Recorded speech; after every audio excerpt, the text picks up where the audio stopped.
What is it like for an American to open a manufacturing factory in China? And what are the unique aspects to do business in Guangzhou? Today, I arrived at a speaker factory in Guangzhou, and the owner of the factory, Philip, is with us. Hello, Philip. Philip is an old friend of the Canton field with over 20 years experiences. He built his factory in Guangzhou in 2004. Now it has 30 workers and 6 of them are engineers. We specialize in the design, engineering, and manufacturing of driver units. Driver units are the speakers that are installed in the cabinet. Why you choose Guangzhou to set up your factory? I can tell you many reasons, but the Guangzhou, Guangdong province is the capital of hi-fi, and so there are many of the suppliers here, especially the cone suppliers, the T-yoke, the top plate, the voice coil suppliers are here. But the real reason that I'm here, number one, is because I met a girl and her factory is here in Panyo. As a matter of fact, I rent my factory from that girl who is now my wife. Philip has been participating in the Canton Fair since 2004. Every April and October, he meets many old friends in Guangzhou and also finds new suppliers.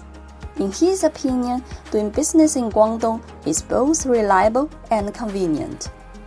The Cantonese people, as far as I've seen, really care and take responsibility and ownership of the products that they make for me, whether it's a T-yoke, a top plate, a voice coil, the paper cone, they're all here.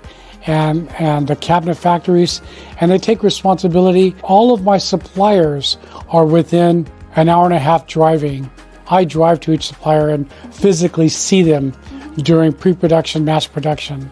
America, we have a saying, when the cat's away, the mice will play, right? Because my suppliers are nearby, and that really minimizes the rejects. So what are the differences between doing business in China and the US? It's cost prohibitive to make a factory in the United States. At least if I was to build a factory in the United States, I would build it in California because that's where I'm from.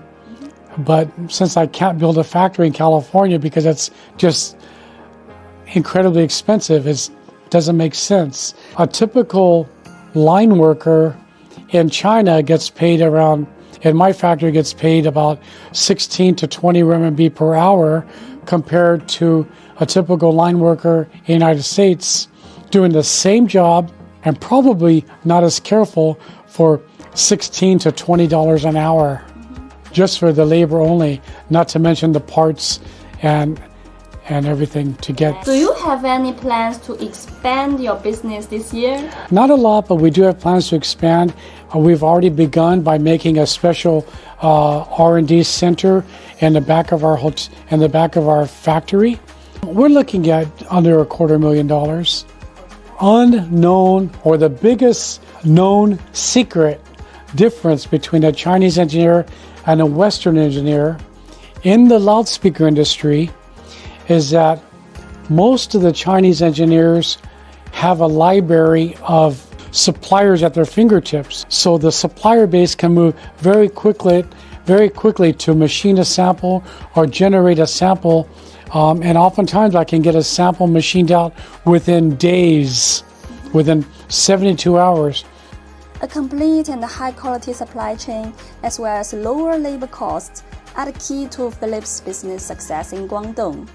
The Canton Fair is around the corner, and he looks forward to making more new friends and finding new ways to good business.